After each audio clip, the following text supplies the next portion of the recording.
In a wide-ranging speech Wednesday night at a conservative college in Michigan, Attorney General William Barr questioned the motives of Black Lives Matter, compared federal prosecutors to preschoolers, and mentioned a national lockdown from COVID-19 in the same breath as slavery. Putting a national lockdown, stay-at-home orders, is like house arrest.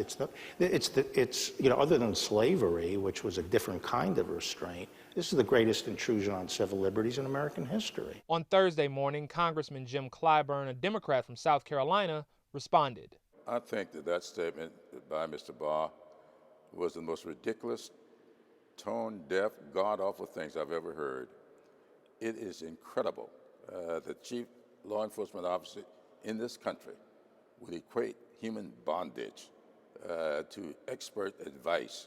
Barr also condemned the Black Lives Matter movement while referencing false statistics on police violence. You can quarrel with the proposition Black Lives Matter, but they're not interested in black lives. They're interested in props. A small number of blacks who were killed by police during conflict with police, usually less than a dozen a year, who they can use as props to achieve a much broader political agenda. According to a database of police shootings by the Washington Post, police have shot and killed at least 220 black people every year since 2015, the first year the data was compiled. That number does not include the deaths of people like Eric Garner and George Floyd, who were suffocated to death by police. And while black people make up less than 13% of the U.S. population, they are killed at twice the rate of their white counterparts. This lashing out against protesters comes after Barr told federal prosecutors across the country to aggressively go after demonstrators who cause violence and consider charging them with sedition.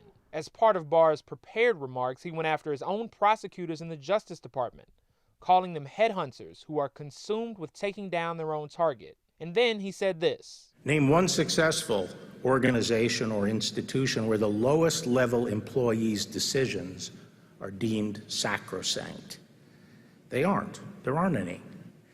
Letting the most junior members set the agenda might be a good philosophy for a Montessori preschool, but it is no way to run a federal agency.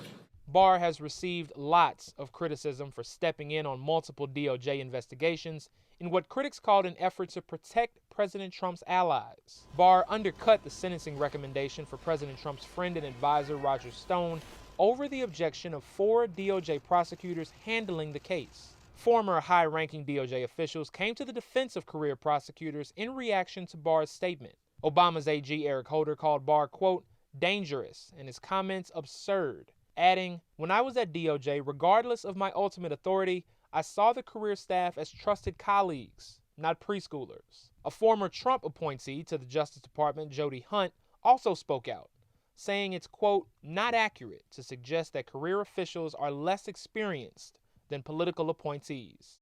Jamal Andrus, Newsy, Chicago.